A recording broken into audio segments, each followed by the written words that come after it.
All right, Facebook CEO Mark Zuckerberg has concluded his testimony on Capitol Hill. We're going to talk about it now with our panel. Dan Patterson is a senior writer for Tech Republic. Jennifer Greigel is an assistant professor at Syracuse University's Newhouse School of Public Communications, and Roger Cheng, the executive editor of CNET News. All right, so now it's done. The House was clearly a tougher audience than the Senate. Would you all agree, Dan? Absolutely. Yeah. They pushed Mr. Zuckerberg, and they pushed him on issues that didn't necessarily have to do with data gathering, data monitoring, but on a plethora of issues that it seemed to have individual gripes with different aspects of Facebook. Right. The representatives seem to have a better grasp on the internet in general and how social media worked. Would you agree, Jen? Yeah, and they also had the benefit of listening to the testimony yesterday. I'd also like to note that, we are here today because of Cambridge Analytica and data and privacy, but we've just heard for 2 days a whole host of issues and problems with Facebook, stemming from content moderation, diversity issues, fake news, potential bias. I think we have a long list of potential regulation coming.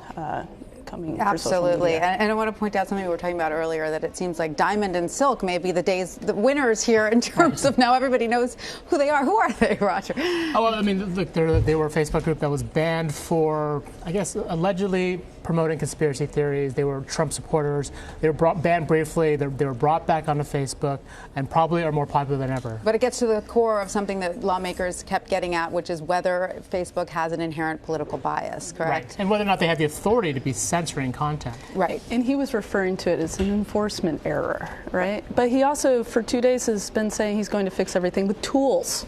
Okay, AI and tools. AI and tools. It's not good enough. We need human beings behind these platforms, people who can make informed decisions. But he does say he's going to hire, right? Doesn't he have 20,000? 20,000, not enough when you have 2 billion users. And even Mark Zuckerberg has admitted that when basically he said that they still rely on users to flag inappropriate content. And when the congressman sort of asked, well, you're hiring 20,000 people, he admitted 20,000 is not going to get the job done. And they haven't discussed the employment status of these 20,000 people. Will they be contractors? And we saw the treatment of journalists who were contractors at Facebook. If these security professionals are also treated as contractors, then there really isn't an assurance that security will be taken care of properly. Right. Let's talk about these shadow profiles. I believe it was Representative Castor who got Zuckerberg to admit that they do actually collect information from people who don't even have Facebook accounts. How do these shadow accounts work exactly, and what did he say about them, Dan? So this was Representative Castor, a Democrat of Florida. This was perhaps the highlight of the testimony between the 2 days. Facebook uses a number of different tactics to track users. One is a tracking pixel. Another is cookies that your web browser drops. So the tracking pixel is literally one pixel that is inserted somewhere on the site, and within that pixel is a bunch of tracking JavaScript and other tracking information that will phone home to Facebook. What this does is create not the traditional Facebook profile that we're accustomed to, but a marketing profile and something that they use to correlate and sell ads. And Jen, Representative Dingell really schooled him on this point, didn't she? Yeah, and again, I think it speaks to the ability of a company this large to collect anonymous data essentially online and then tuck it away in a database for that.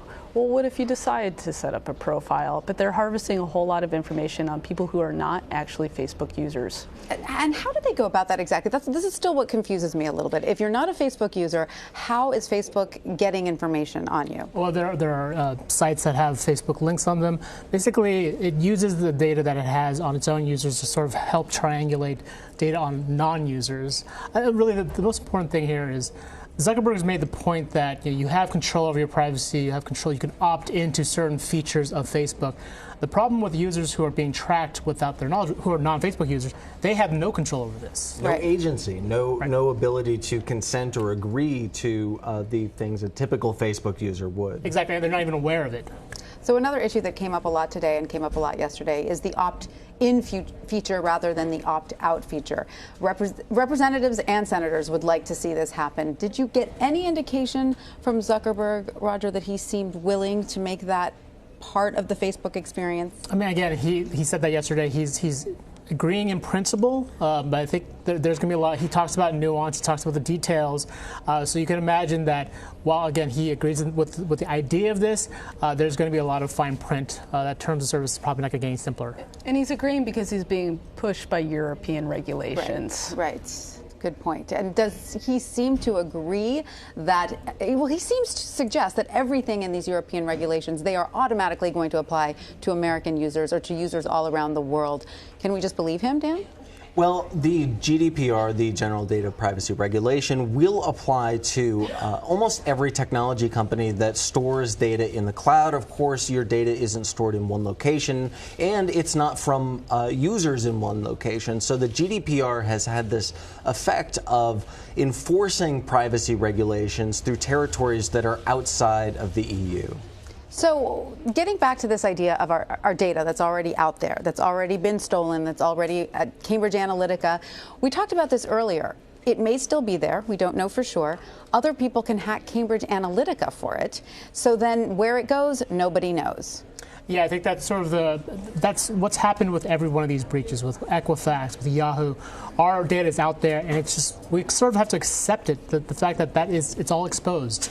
And with this, it's not just Cambridge Analytica, right? It's these 10,000 other apps that Facebook is still trying to investigate. Right. See if there's anything improper going on over there. And Dan, you made the point earlier that your data doesn't change. You're still Dan Patterson. You still, live in New York, at least for now. There's a lot of stuff about you that isn't going to change. Yeah, that's right. A lot of my interests and a lot of the things that make up the meta me are not only not going to change, but like Roger said, once that data is exfiltrated from any site, it will show up on the dark web, and a lot of that information can be used and weaponized. We've seen doxing, we have seen impersonations, and all kinds of phishing attacks. So your data on the dark web isn't something to passively think about and go, well, that's too bad. It is something that can actively be used to harm you and harm many people at large scale. And I guess now we just have to accept that, right, Jen? There's nothing that can be done. No, but I do think for many, many years, Facebook has been perpetuating a myth that there's just too much data to moderate, that everything's too big. I don't subscribe to that myth. I think he needs to invest more in people, and I think we need regulators to provide some oversight so that he is motivated to make the investment. Right. So what about this idea of, is Facebook too big? Is it a monopoly? Should it be cut into pieces? Should Mark Zuckerberg run all of it? Did that come up enough, Roger? It came up enough. I think he dismissed it a little bit. He kept making the argument that there are 8 different platforms that you can use. Well, fortunately, he owns half of them: Facebook, Messenger, WhatsApp, and Instagram, of course, are all owned by Facebook. So really, you don't have as much of a choice as he likes to suggest there are. When he was specifically asked whether Facebook was a monopoly, he said, "It doesn't feel like that to me." Right. Look, the competitors that he's named, right? Google, Amazon, these are all other large companies that do a lot of things, but they don't do what they don't offer what Facebook offers, right? So if you're trying to quit Facebook and you want to find a replacement, there isn't really an adequate replacement there. And even Google, arguably the world's most powerful technology company, launched a social networking platform called Google Plus many years ago, and that fell flat on its face. Right. Let's talk a little bit about what he said about Russian interference into the 2016 election. I think we have a soundbite that they might be able to pull up in a little bit. But he called it, I believe, an arms race. Did he give enough of a sense to lawmakers that he's confident the next election will be better? He just showed up to the race. He wasn't even in the race. He didn't know that he had to even be evaluating this risk, and that's a major oversight from him. I think he's trying to scramble now and get everything into place, but we have major elections that are happening around the world, and there's a lot of vulnerability.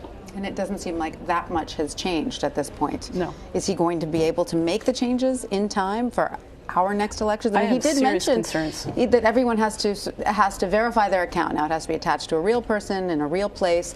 But he did say that if there are accounts that are attached to a corporation in the U.S., he sort of indicated you might not be able to know where they ultimately land or where they ultimately originate. He's made a series of changes over the last 2 weeks, which I think he should have made years ago. It shows that he knows what he needed to do. He wasn't pushed to do it.